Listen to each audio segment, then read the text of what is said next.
Елордалық кардиохирургтар жүрек ақауына шалдыққан балаларға операцияны тың әдіспен жасай бастады. Биылдан бастап қолға алынған жаңа технологияның арқасында науқастың сауығу мерзімі айтарлықтай уақытта қысқа өтеді дейді дәрігерлер. 3 айда 30 операция сәтті орындалған. Осындай аз инвазивті әдістің тиімділігі бүгінде ақш, Германия және Франция елдерінде дәлелденген.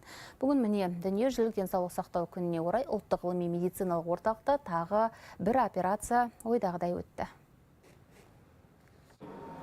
Дәрігерлер мұны минималды инвазивті хирургия санатына жатқызады. Қарапайым тілмен айтқанда, операция кезінде денеге зақым аз келіп, науқастың тезірек аяққа тұрып кетуіне мүмкіндік бар. Бүгінде бауыр еті баласының жүрегінен ақау табылған көп отбасы бұл операцияға үміт артып отыр. Соның бірі Түркістан облысынан келген көп балалы ана Балжан Аханбаева. 2 жасар қызының дерттен айығуына елордалық хирургтар септесетініне сенімі зор.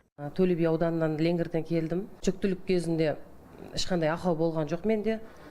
1 жасында жөтеліп бастады. Сөйтіп докторға апарған кезде жүрегінде ақауы бар деп айтты. Сонымен операция істемесе болмайды деді. Құдай қаласа жақсы болса шығамыз деген үміттеміз 1 аптада. Тың әдісті операция кішкентай елданаға дейін 30 адамға жасалып, барлығы дерлік сәтті өтті. Дәрігерлер бұрынғыдай науқастың кеуде тұсына тілік салмай-ақ, қабырға жағынан ғана скальпельдің шағын ізін қалдырады. Бізде қазір клиникада жаңа технология енгізіліп жатыр. Бұрындары грудной полость деп айтамыз, кеуде қуысын төс сүйегін кесіп ашатын болсақ, қазір төс сүйегін біз кеспей мини-инвазивті доступпен біз күрделі оталарды жасаймыз. Жаңа технологияда, методикада бұған корсет ешқандай ештеңе қажет етілмейді. Бұда жаңағы реабилитация аз болады.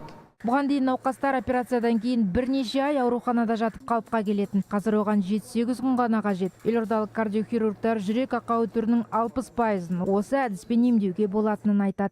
21 жыл бұрын ең бірінші операция осы біздің орталықта жасалды. Содан бері көптеген емдеу тәсілдері, көптеген оталардың түрлері біздің клиникада жасалды.